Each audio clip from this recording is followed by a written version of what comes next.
నమస్తే, welcome to our channel. నేను మిషాల్ని. YS Vivekananda Reddy గారి హత్య కేసుపై సుప్రీంకోర్టులో విచారణ జరిగింది. అయితే ఇక ఆ పరిణామాలు ఎలా ఉండబోతున్నాయి? ఇలాంటివన్నీ డిస్కషన్ చేసే ముందు స్టూడియోలో ఉన్నారు సీనియర్ జర్నలిస్ట్ దుర్గకుమార్ గారు ఉన్నారు. వారిని అడిగే విషయాలన్నీ తెలుసుకునే ప్రయత్నం చేద్దాం. నమస్కారం సార్. నమస్తే మిషాల్ని. సార్, ఇప్పటికే వివేకానంద హత్య కేసుకు సంబంధించి సుప్రీంకోర్టులో విచారణ జరిగింది. అయితే ఈ విచారణ జరిగిన నేపథ్యంలో అవినాష్ రెడ్డికి అయితే ముందస్తు బెయిల్ వాయిదా పడింది. ఎందుకంటే సునీత గారి తరపున లాయర్ గారు అయితే సిద్ధార్థ లోత్రా అయితే వాయిదా వేయమని చెప్పారు. అసలు ఇంకా ఏం జరుగుతుంది ఈ కేసుకు సంబంధించి అంటే ఏం చెప్తారు సార్? ఇది 6.5 సంవత్సరాలు అయిపోయిందమ్మా వైఎస్ వివేకానంద రెడ్డి గారి హత్య. అదొక పెద్ద మిస్టరీగా మారింది. అసలు దాని మీద ఒక అడుగు కూడా ముందుకు పడలేదు.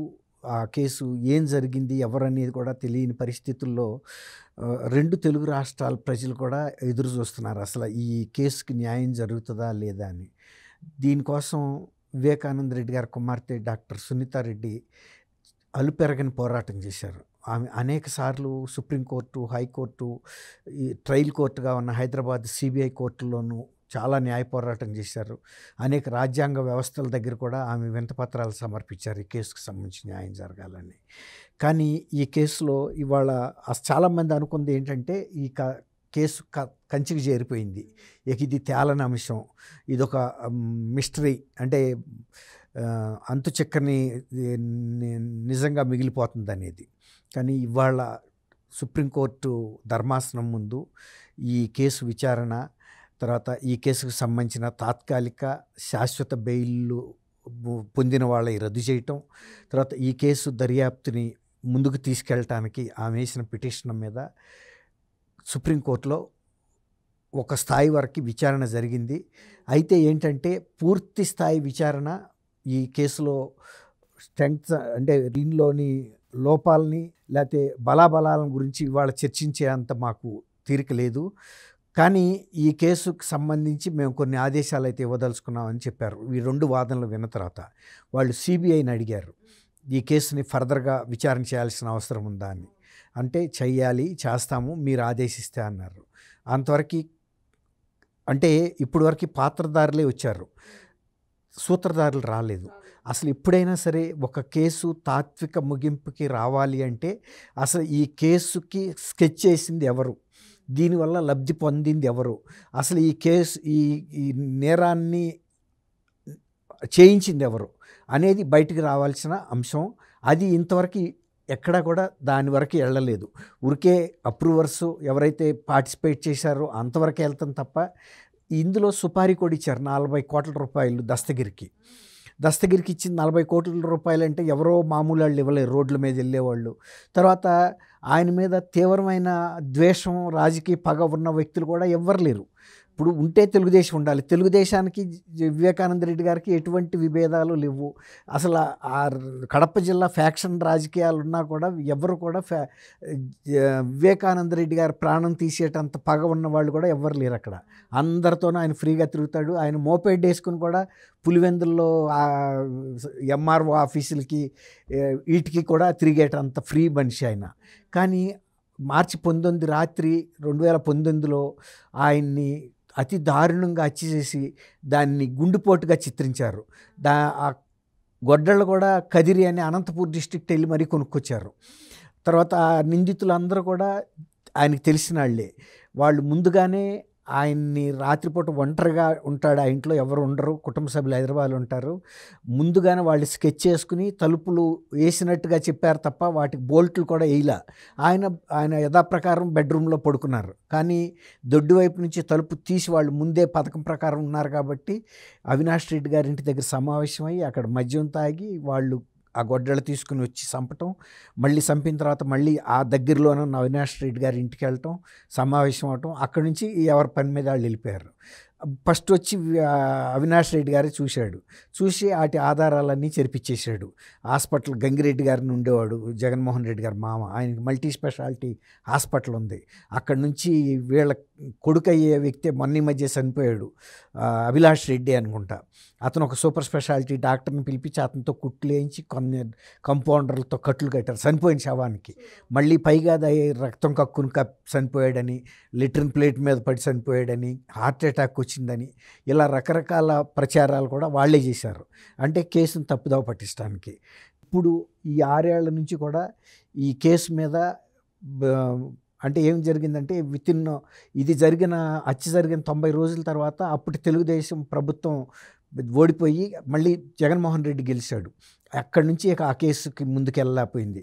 అప్పుడు దర్యాప్తు ఎంతవరకు ముందుకు జరిగిందో అంతవరకే. ఆ తర్వాత ఈ కేసుని సిబిఐకి విచారణకి ఇవ్వాలని చెప్పి సిబిఐ హైకోర్టులో సునీతారెడ్డి అప్పీల్ చేసుకుంటే అది సిబిఐ కోర్టుకి ఇచ్చారు. సిబిఐ కోర్టుకి ఇవ్వడంతో పాటు ఈ కేసు విచారణ ఆంధ్రప్రదేశ్ హైకోర్టు నుంచి తెలంగాణ హైకోర్టుకి బదిలీ చేశారు. ఎందుకంటే ఆంధ్రప్రదేశ్ హైకోర్టులో న్యాయం జరగటం లేదని. ఈరోజు పొద్దున జరిగిన సుప్రీంకోర్టు వాదనను సుప్రీంకోర్టు ఒక స్పష్టమైన ఆదేశాలు ఏమి ఇచ్చిందంటే, ఈ కేసులో ఈ బెయిల్ మీద తాత్కాలిక బెయిల్ కానీ శాశ్వత బెయిల్ పొందిన వ్యక్తులందరి గురించి అసలు ఆ బెయిల్ ఇవ్వటం అవసరమా లేదా అనేది సిబిఐ కోర్టు ఏదైతే ఈ కేసును విచారిస్తుందో హైదరాబాద్ సిబిఐ కోర్టుకి రిఫర్ చేసింది. రిఫర్ చేయడంతో పాటు ఈ కేసు విచారణని 8 వారాలలోగా పూర్తి చేయాలని కూడా ఆదేశించింది. అంటే ఈ కేసు విచారణ సుప్రీంకోర్టు పర్యవేక్షణలోనే జరుగుతుంది మొదటి నుంచి. ఇప్పుడు సునీత గారు 2 వారాల్లో ఇక్కడ అప్పీల్ చేసుకోవాలి. ఒకటి అప్పీల్ చేసుకున్న తర్వాత 8 వారాల్లోగా వీళ్ళు జడ్జిమెంట్ ఇవ్వాలి దాని మీద. ఇప్పుడు వీళ్ళు కేసు ఎలా ప్రభావితం చేస్తున్నారు, మొన్న ఈ మధ్య దస్తగిరి జైల్లో ఉంటే కూడా ఒక నిందితుడు కుమారుడు డాక్టర్ రూపంలో వెళ్ళి ఆయన్ని అక్కడ బెదిరించిన సంఘటనలు ఇవన్నీ కూడా సిబిఐ కూడా తీసుకొచ్చింది దృష్టికి. తర్వాత సునీత తరపు సిద్ధార్థ లూథ్రా కూడా తీసుకొచ్చారు. తర్వాత గతంలో జరిగిన ఈ కేసు పరిణామాలన్నీ కూడా తీసుకొచ్చి దీని వెనకాల బలమైన శక్తులు ఉన్నాయి కాబట్టి ఖచ్చితంగా ఈ కేసుని ఫర్దర్గా విచారణ పూర్తిగా అంటే సూత్రధారులు బయటకు వచ్చే వరకు విచారణ చేయాలి. ఒకటి. రెండోది బెయిల్ రద్దు కూడా చేయమని ఆయన సుప్రీంకోర్టు ధర్మాసనం ముందు వాదనలు వినిపించాడు. ఆ వాదనలో సహేతుకతని సుప్రీంకోర్టు కూడా గమనించి ఇంతకన్నా డీప్గా ట్రయల్ కోర్టే నిర్ణయించడం దీంట్లో సమంజసంగా ఉంటుంది. ఎందుకంటే ఆ కేసు పరిశీలన అంతా సిబిఐ కోర్టు పరిశీలనలో ఉంది కాబట్టి ఈ కేసును అక్కడికి రిఫర్ చేశారు. రిఫర్ చేయడంతో పాటు దీని పరిమితిని కూడా చెప్పారు. ఏ అంశాలను మీరు పరిశీలించాలి, ఎంతలోగా పరిశీలించాలి. కాబట్టి నిరంతరం వాయిదా వేసుకుంటూ పోయే సమస్య లేదు.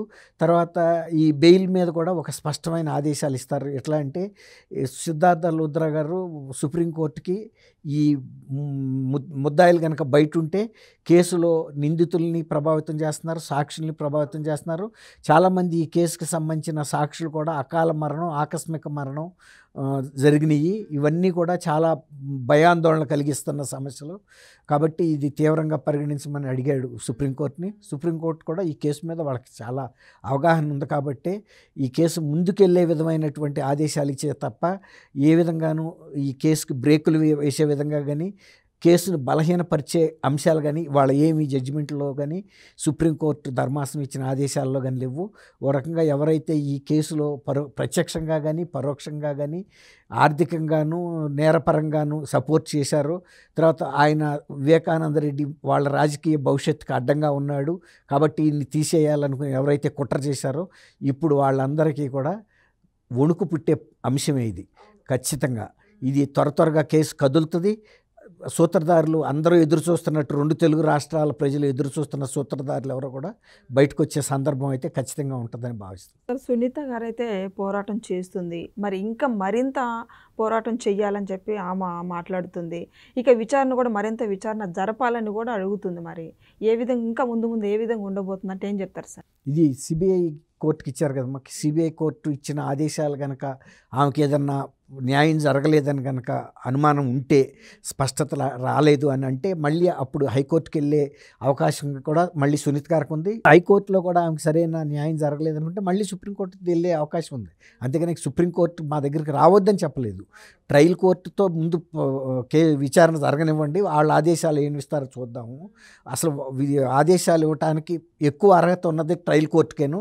ఎక్కువ దీని మీద అవగాహన ఉన్నది కూడా ట్రయల్ కోర్టుకి అన్నట్టుగా ఇచ్చారు తప్ప ఆ కేసుని సుప్రీంకోర్టు మేమేదో ఈ విచారణకు అంత సుముఖంగా లేవన్న భావన అయితే లేదు. చాలా అన్ని అంశాలు విన్నారు. Additional advocate solicitor general additional solicitor general ఇచ్చిన సిబిఐ తరపున మాట్లాడిన అంశాలని పరిగణలోకి తీసుకున్నారు. వాళ్ళు కూడా కేసుకి ఫేవర్గానే ఉన్నారు. దర్యాప్తు చేయాల్సిన అవసరం ఉందన్నారు, ఈ బెయిల్స్ రద్దు చేయాల్సిన అవసరం ఉందన్నారు.